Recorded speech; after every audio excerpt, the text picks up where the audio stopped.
Davanti a me c'è il Samsung Galaxy F05 e oggi vorrei mostrarti come puoi aprire le app in modalità schermo diviso.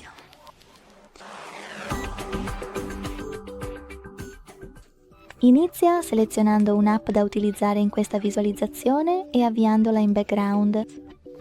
Poi tocca l'icona dell'app, seleziona Apri in modalità schermo diviso e clicca sulla seconda app.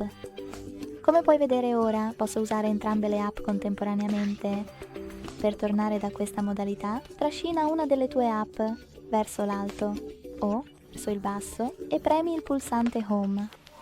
Grazie mille per aver guardato. Se ti è piaciuto questo video, lascia un mi piace, commenta e iscriviti. Ciao!